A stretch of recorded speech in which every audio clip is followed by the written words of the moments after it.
নওশাদ সিদ্দিকী, শুনে নেব কি বলেছেন তিনি।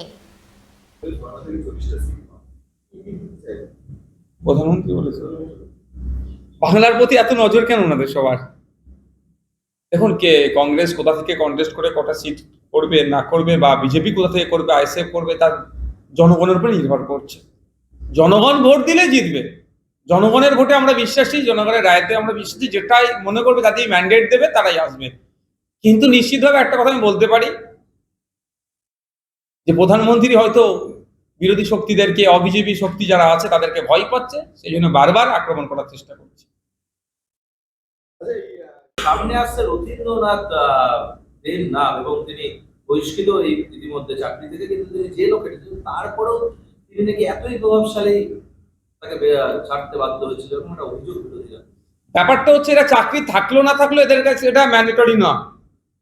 এরা যে দুর্নীতিটা যে লেভেলের করছে, শুনলাম তার বান্ধবী না কাকে প্রায় 15-17 লক্ষ টাকা গিফটও দিয়েছে। মানে সে কি লেভেলের দুর্নীতি করেছে? চাকরি দিয়ে কত টাকা ইনকাম করবে?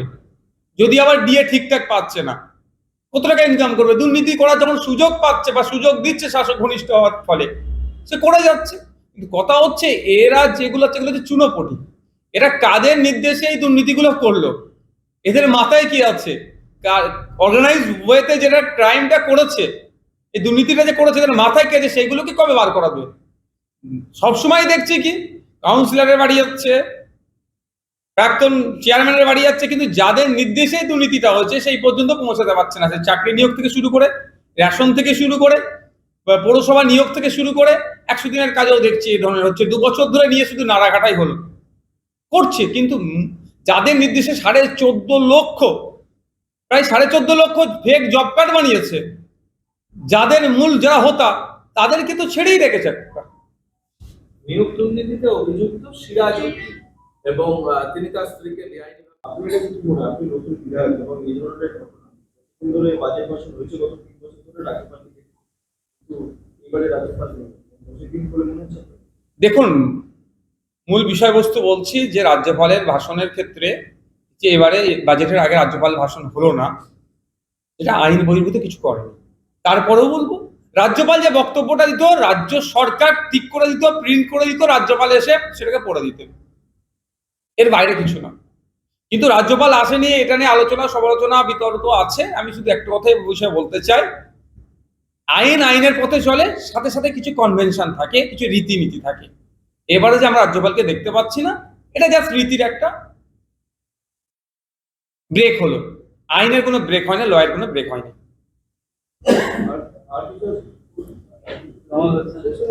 আমার কাছে খবর হলো কাল, গতকালকে তো বলে দিই।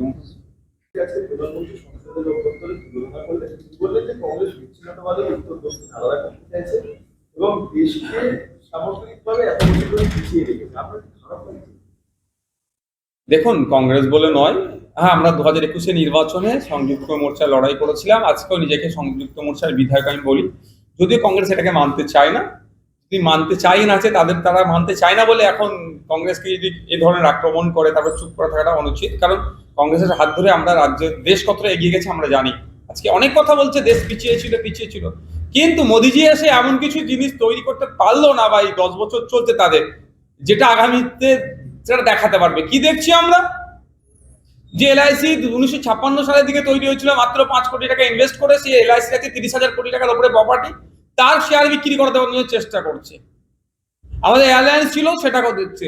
সরকারি সম্পত্তিগুলোকে সব বিক্রি করতে চাইছে বা বেসরকারিকরণের দিকে চলে যাচ্ছে। যখন এটা নিয়ে আলোচনা হচ্ছে, আলোচনার বিষয়বস্তুটাকে ঘুরিয়ে দেওয়ার জন্য এই ধরনের আক্রমণ করছে। যে প্রমিসগুলো করে কেন্দ্রে ক্ষমতা এসেছিল বিজেপি সরকার, একটা পূরণ করতে পেরেছে, সবটাই ব্যর্থ হচ্ছে। ফলে কি, ধর্মের নামে কোনো সময় রাজনীতি করে ভোটটাকে ধরে রাখার চেষ্টা করছে, তো কোনো সময় তার প্রধান বিরোধী দলকে আক্রমণ করে ভোটটাকে ধরে রাখার চেষ্টা করছে। আচ্ছা, আরেকটা প্রশ্ন হচ্ছে যে প্রধানমন্ত্রী কংগ্রেসকে বলেছে, এবং সেই বিল পাশের সময় কেন্দ্রীয় মন্ত্রী জিতেন্দ্র সিং পশ্চিমবঙ্গ এবং রাজস্থানের প্রশ্নপত্র ফাঁসের কথা উল্লেখ করেন। দেশের কাছে এই রাজ্যের প্রশ্নপত্র ফাঁসটা ইস্যু হয়ে যায়, ভাবমূর্তিতে আঘাত লাগছে। ভাবমূর্তিতে অবশ্যই আঘাত লাগছে। এত আঁটো বেঁধে বলছে এক্সাম নিয়ে হবে। 2 বছর আগে দেখলাম টেট পরীক্ষা দিতে যাচ্ছিল, সেখানে শাখাপালা খুলিয়ে নেওয়া হয়েছিল। মানে যে ধরনের এনার নীতি বা নিয়ম দেখানোর চেষ্টা করছে, বাস্তবে ফাঁক রয়ে যাচ্ছে। মাধ্যমিক পরীক্ষা চলছে, পরপর 3 দিন শুনলাম দুদিন কোশ্চেন আউট হয়ে গেল। কোশ্চেন আউটকে বন্ধ করতে পারছে না, এদিকে সার্চ হচ্ছে, মোবাইল নিয়ে যেতে পারবে না, অবশ্যই সেগুলোকে ব্যান করা দরকার। কিন্তু তারপরেও কিভাবে পৌঁছাচ্ছে, কিভাবে ছবি উঠছে, ছবি উঠে পাবলিক ডোমেইনে কিভাবে আসছে, এটা রাজ্য সরকার তথা শিক্ষামন্ত্রীকে দায় নিতে হবে, এড়িয়ে গেলে চলবে না। কিন্তু এরা ব্যর্থ হচ্ছে আটকানোতে, প্রশ্নপত্র ফাঁস আটকাতে, ফলে রাজ্যের ভাবমূর্তিতে আঘাত লাগছে জাতীয় স্তরে। মনরেগার যে দুর্নীতির তদন্ত গতকাল ইডি শুরু করে, হ্যাঁ, অবশ্যই আলোচনা শুরু হয়েছে। আগামী 10 তারিখে আমাদের রাজ্য কমিটির মিটিং আছে, সেখান থেকে আশা করছি আমরা কোনো একটা বার্তা দিতে পারবো। হ্যাঁ, অবশ্যই দারুণ কথা বলেছে। আমার ইচ্ছাটা আমি জনমানুষে এনেছি এবং এটা আমার রাজ্য কমিটির কাছে প্রস্তাব রেখেছি। রাজ্য কমিটি আমাকে অনুমোদন দিলে আমি আপনার ওখানে নির্বাচনী প্রচার শুরু করে দেবো। হ্যাঁ, আমি পার্টির কাজ তো শুরু করে দিয়েছি অনেক আগে থেকে। যদি ব্যক্তিগত আমাকেই যখন ক্যান্ডিডেট আমার পার্টি করে, তাহলে আমি আমার নামের নির্বাচনী প্রচার শুরু করে দেবো। দেখুন, পার্টির ওপরে কেউ নয়, একটা পোস্ট বাকি সব ল্যাম্প পোস্ট, এ ধরনের ব্যাপার নয়। পার্টির মধ্যে গণতন্ত্র আছে, পার্টি যেটা বলবে সেটা হবে। আশা করছি পার্টি আমাকে ওখানকার কন্টেস্ট করার জন্য আমাকে অনুমোদন দেবে।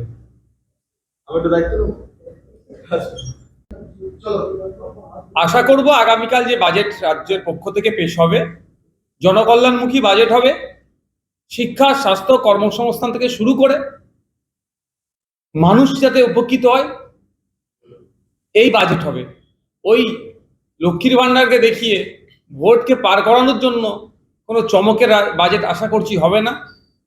মানুষের যেটা প্রয়োজন আছে, হসপিটালে বেড নাই, পর্যাপ্ত পরিমাণে ডক্টর নাই, পর্যাপ্ত পরিমাণে মেডিসিন নাই, তার ব্যবস্থা থেকে শুরু করে স্কুলগুলোতে শিক্ষক নাই, কন্টিজেন্সি ফান্ড থেকে শুরু করে কম্পোজিট গ্রান্ট থেকে শুরু করে বিভিন্ন যেভাবে দেওয়ার প্রয়োজন আছে সেগুলো নাই। সাথে সাথে জনকল্যাণমুখী বাজেট হবে, এটা আশা করব। তারপরেও হচ্ছে এই সরকারের কাছ থেকে বেশি আশা করাটাও আমাদের যেন বৃথা হয়ে যাচ্ছে, কারণ বিগত বাজেটগুলোতে দেখলাম তো, আমি যে বিধায়ক থাকার পরে কোনো নির্দিষ্ট পরিকল্পনা নাই যে অর্থনৈতিক যে দুরবস্থা কিভাবে কাটিয়ে উঠতে হবে, শুধু দান খায়রাতির রাজনীতি করতে চাইছে। তারপরেও আশা করছি কিঞ্চিত হলো যে আগামীকাল সরকারি কর্মচারীরা ডিএনএ যে আন্দোলন করছে, ডিএর যে তাদের যে ডিমান্ড, সেটা যাদের যে ক্ষোভটা আছে, সরকার কিছুটা হলেও তাদেরকে আগামীকাল প্রশমিত করবে এবং সমকাজে সমবেতন সহ সিভিক ভলেন্টিয়ার, শিক্ষাবন্ধু, শিক্ষামিত্র থেকে শুরু করে যারা আছেন এমএসকে, এসএসকে, যারা টিচার আছেন, প্যারা টিচার, তাদের দিকেও সরকার তাদের মুখের দিকে তাকাবেন, সদর্থক ভূমিকা নেবেন। কালচিনিতে আপাতত স্থগিতাদেশ দিয়েছে কলকাতা হাইকোর্টের প্রধান বিচারপতি ডিভিশন বেঞ্চ, এবং তার পাশাপাশি রাজ্য এই ক্ষেত্রে যে তদন্তগুলো করছিল সেগুলো আপাতত বন্ধ রাখার কথা বলেছে। কলকাতা হাইকোর্টের প্রধান বিচারপতির বেঞ্চ সম্ভবত, যে তারা নিশ্চিতভাবে কোনো অবজারভেশন নিয়েছেন তারা, যে জিনিসটা ছোটখাটো বিষয় নয়। এখানে রাজ্যকে যদি ইনভলভ করা হয়, কারণ রাজ্য সরকারের ঘনিষ্ঠ যারা আছেন তাদের দ্বারাই তো এই সমস্যাগুলো হয়েছে।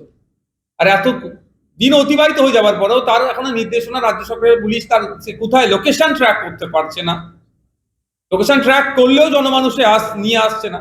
সুতরাং এই ধরনের কোনো হয়তো তারা অবজারভেশন পেয়েছে, সেই জন্য করেছে। তারপরেও আমি বলবো যে আমরা চাই যারা আমাদের রেশন দুর্নীতি নিয়ে যারা তদন্ত কোর্ট নির্দেশে যারা তদন্ত করতে গিয়েছিল, যাদের মাথা ফাটালো ইডি আধিকারিক থেকে শুরু করে ওখানকার যারা কেন্দ্রীয় বাহিনী ছিল, তাদের সাথে যারা খারাপ আচরণ করলো, তাদের বিরুদ্ধে আইনত ব্যবস্থা নিয়ে হোক। এবং এই খারাপ আচরণ করতে যারা নির্দেশ দিয়েছে, সেই সাজান শেখ হতে পারে, আরো ওর উপরে কেউ থাকতে পারে, তাদেরকে বিচার ব্যবস্থার মাধ্যমে সর্বোচ্চ বিচারের ব্যবস্থা করা হবে।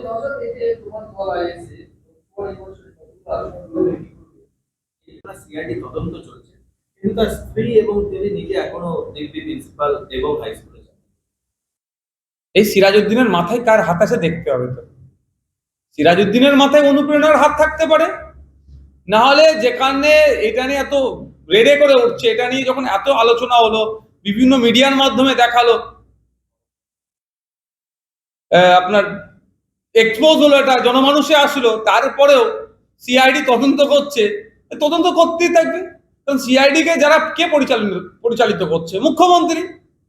সিআইডির কি ভূমিকা নিয়ে আমরা তো দেখেছি, আমি তো নিজে দুবার সিআইডির সামনে হয়ে এসেছি তো, এবং কলকাতা হাইকোর্টের এক স্বনামধন্য বিচারপতির স্বামীকে সিআইডি দিয়ে কি করতে চেয়েছিল আমরা দেখেছি, বিভিন্ন সময় বিরোধীদেরকে সিআইডি লাগিয়ে দিয়ে কি করতে চাই দেখেছি। সেই সিআইডি আবার তৃণমূলের এক ঘনিষ্ঠ নেতার কিভাবে কি দুর্নীতি তার তদন্ত করবে, চলছে, ডেটের পর ডেট পড়বে আর ওরা ওইরকমই থাকবে।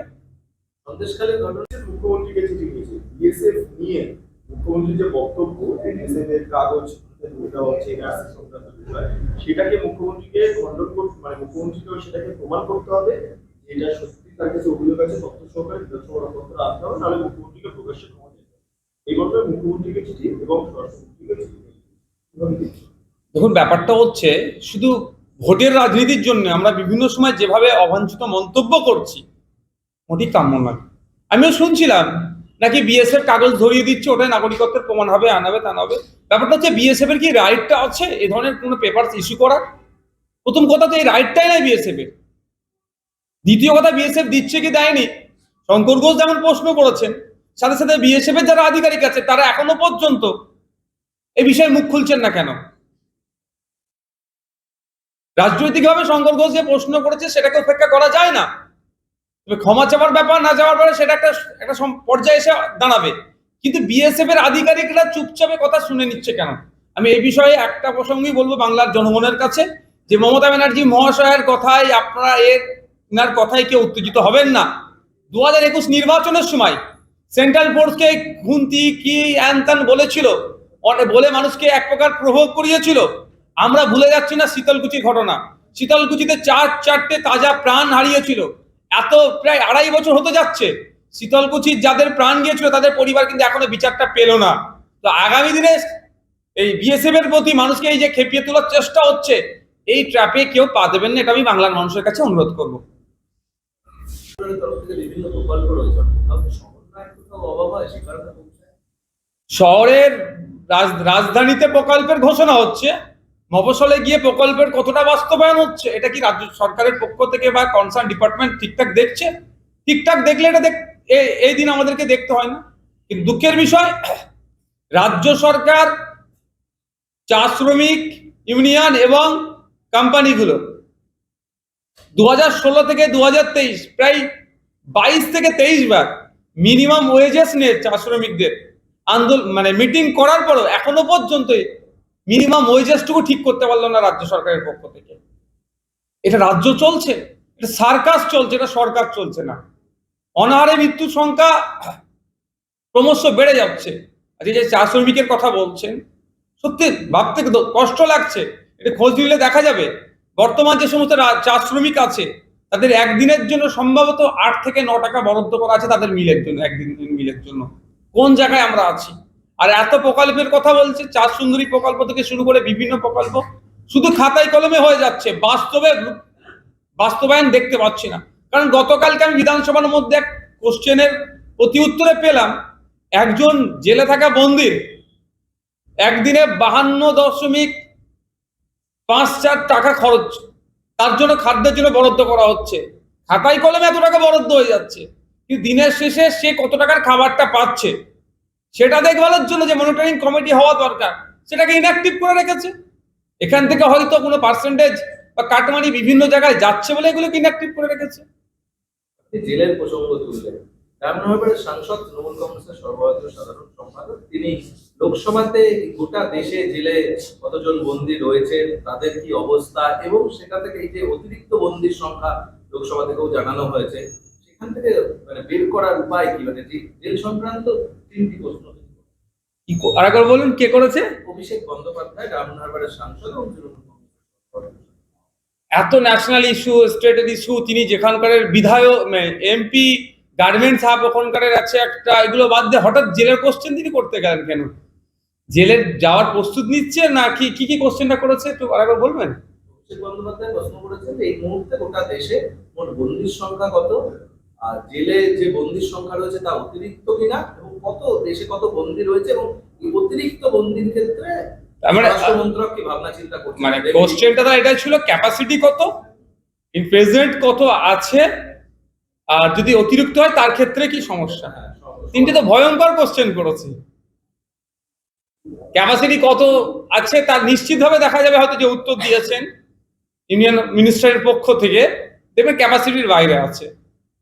কারণ রাজ্য সরকারি কেন্দ্র সরকারের যে ক্যাপাসিটি আছে তার বাইরে যায়। তবে কিন্তু এই ধরনের এই সময় প্রশ্ন করার মধ্যে কিছু তো হয়তো হিডেন এজেন্ডা থাকতে পারে। তিনি কি ভয় পাচ্ছেন নাকি?